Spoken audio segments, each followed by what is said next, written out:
can do like one each, like one, you know. No problem. Okay. Yeah, anytime. Okay. So, so Kobe, when Shaq arrived to LA, you know, there's already this legacy of iconic big men in LA. Did Shaq embrace that challenge to live up to those expectations?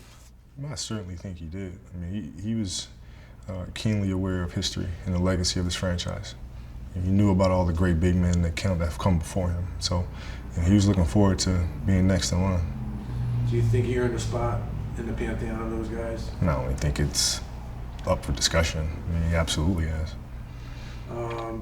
So when you and Shaq arrived in LA, it wasn't immediate success. It took a couple of years. How did Shaq grow as a player and a teammate during those years? Well, yeah, I think he reached a point where winning wasn't an option. It was a must. He had to do it. I mean, he just reached a point where it was just a point of no return for him. It wasn't a matter of we gave it our best shot. We'll get there next year. Get there next year. He was tired of having that, and he just reached a point where this has become an obsession. I have to get this done. And at that point, with you and him and the team, he became dominant. Talk about when he was at the height of his powers, what you remember. Yeah, so I mean, in the summer '99, going into the 2000 season, I ran into each other throughout the summer, and he said he was training. He was, really focused on his diet and his weight and all these things, and he looked like a monster. I mean, he looked lean. I mean, he just looked ready, and I knew at that time we were going to be a problem. And he's just his focus just went to another level. Now, talk about, and then he spoke to another level. Talk about what you saw of him against did the other centers have even a chance against him offensively or defensively? No, they didn't. He's when he hit that rhythm. Physically he was there, mentally he was there.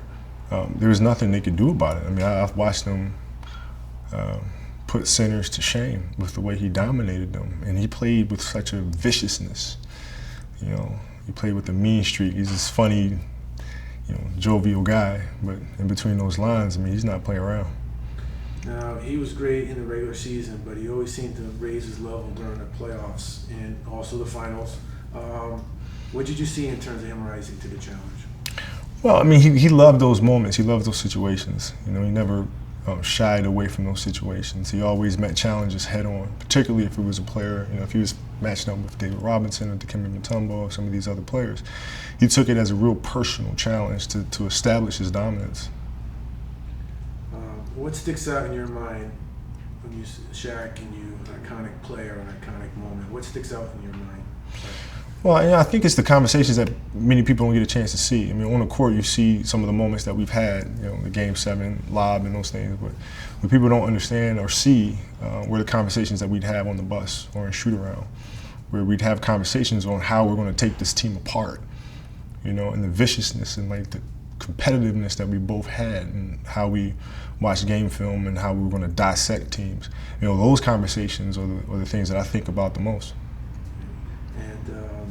So Shaq, dominant force on the court. Off the court, there's nobody like Shaq in terms of his personality and his playfulness. And can you talk about just his off the court personality and how it endeared him to the city? Yeah, well, I mean, he loves having fun. He loves enjoying himself. He's a very outgoing guy. I mean, he talks a lot, jokes a lot. He's a guy that brings people together, and I think that's why the city rallied around him and loved him as much as they did. Aside from the things they did on the court. I mean, it'd be one thing if he was goofing around outside of the court and then steps on the court and he's doing the same thing. That wasn't him. I mean, he was complete opposite. Once he stepped on the court, he became something else entirely. Do you think did it help lighten the mood for the team in terms of, you're very intense? Did it help lighten the mood of the team too? Yeah, for sure. So I mean, we always kind of played off of that. He was always the guy that put his arm around guys, and I was the one really going after guys. And we were able to balance each other out quite a bit because of that. There's those iconic images of you and Shaq and Coach Jackson and Magic after those big wins, the clinching victories in the finals. What does it mean to you to have achieved such great heights with Shaq back then?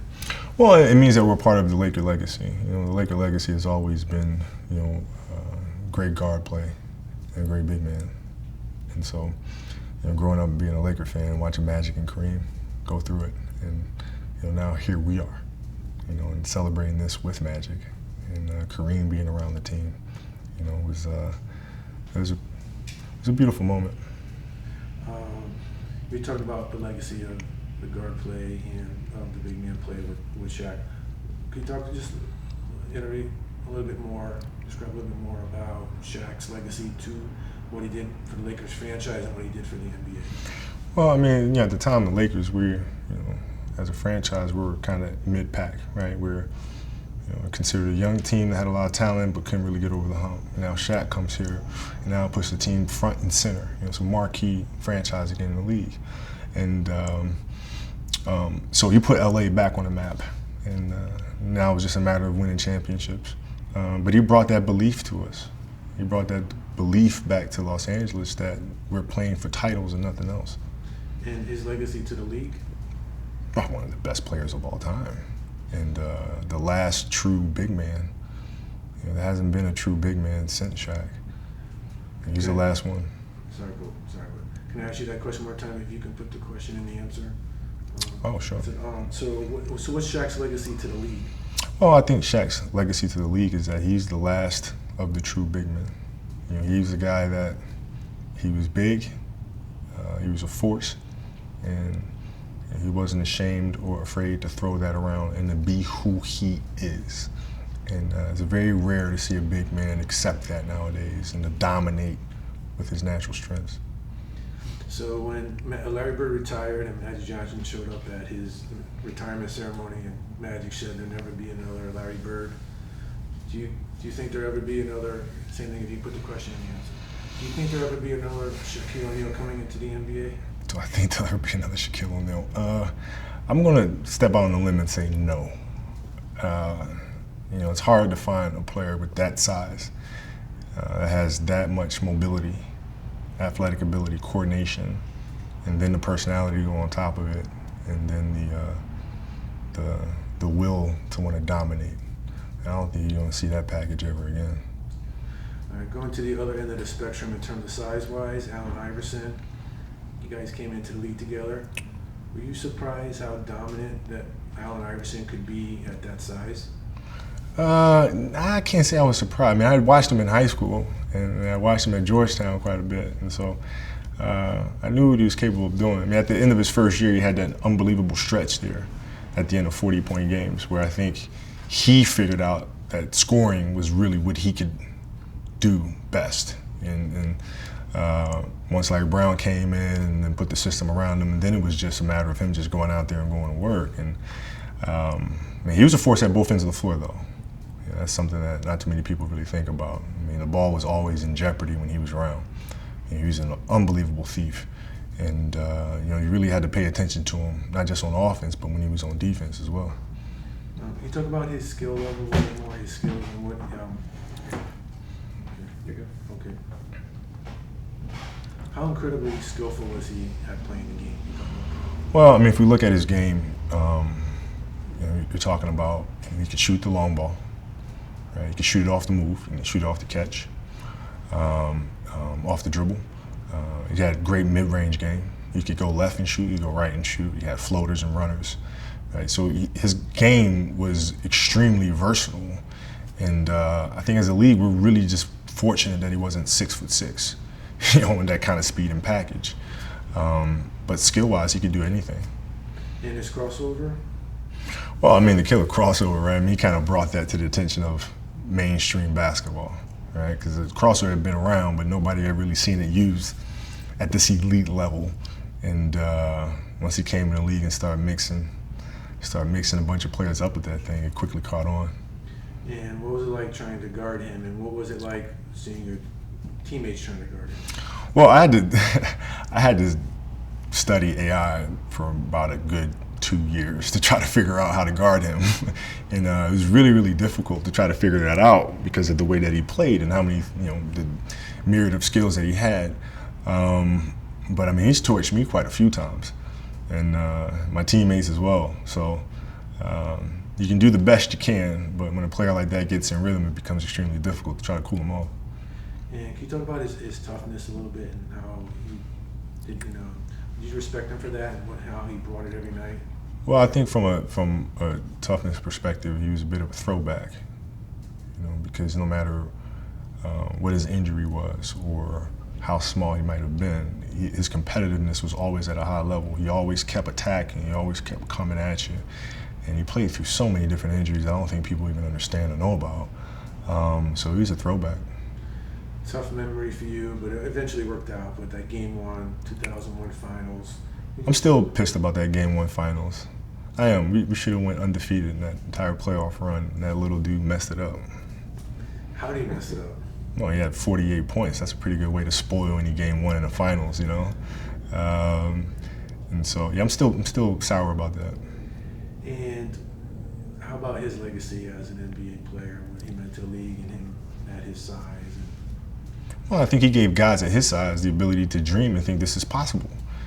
You know what I mean? So before him, there was never a player at that size that could score the ball that way. Well, you had Nate Tiny Archibald, who averaged 30 and so forth, right? You had Isaiah that could score in bunches. So can't say there hasn't been somebody like him, but to his degree of explosion and personality that he brought to the game, there hasn't been one like him. But he gave guards like Steph Curry the imagination of saying, you know what? At this size, I can still get a shot off on these big guys, and I can still do damage. So. Okay, back from the small guy back to the big man, Yao. What do you remember about his arrival into the league and the hype and the media crush? What do you remember about all that? I remember matching up against him the first time and observing how Shaq was going to try to deal with Yao. Because Yao, not too many people can make Shaq look small, you know what I mean? And also have the mobility and the agility to slide with him. So I was very curious and intrigued to see how that was going to play out. And Yao, did some things to really hold his own. His footwork, timing, he was a great passer, great shooter. And so, he had skills that I didn't expect him to have. It surprised the hell out of me the first time we matched up. Can you talk a little bit more about those skills? Is it like the shooting touch for his size, his movement? Like what talk about skills? Yeah, so his movement, for one, at that size, a guy should not be able to move that well. And then his vision, he had great passing ability, to be able to read defenses, look over the top of defenses and make timely passes. He had great touch on the ball to be able to shoot from 15, 17 feet. So now he could pick and pop, he could roll to the post and operate from there. And so, those things at that size is that's tough to do. I mean, it's tough for guards to understand how to move and time things up that way. And getting back to the Shaq-Yao matchup, it was really hyped when it finally went down. Mm-hmm. How did Yao handle himself against? How'd that go down? I think it worked out well for him. The first matchup he had. I think from that first matchup, Shaq looked at that as a serious challenge and started trying to figure out ways to combat that. And they've had some good matchups going back and forth. What did Yao mean to the growth of basketball in China and also NBA's popularity? Well, I mean, at the time when he came around, the NBA was really looking to expand. We had moved into the European market successfully, and now what comes next? And Yao just came at the right time and opened up the doors to a massive market of kids who enjoyed the sport to show them that it is possible to achieve this level. And so he helped billions of kids dream. And I just want to talk a little bit more about that in terms of you have a huge following in China. Just got back from there. What does Shaq mean to the country as a player and now as an ambassador? Yao, well, I think Yao continues to do amazing work in China to elevate the game and the understanding of the game. Not just from an emotional level of being able to accomplish your dreams and being an inspiration, but even just from a basketball level of teaching the fundamentals of the game and the skills of the game. And what he's done when he first came into the league was substantial, was massive, and throughout his career he did nothing but add to that. And now in retirement, I think he'll have the greatest impact because now he has more time on his hands to dedicate to teaching the game and inspiring the next generation. And how do you think? Last question. Mm-hmm. How do you think he would have done if his career wasn't cut short by injuries? Well, he would have continued to play great basketball and had a even better career than he had, which is sensational. 15 minutes. Oh man, Good stuff. Thank you, man. Thanks, Got it. Appreciate it, my friend. Very welcome, man. Very welcome.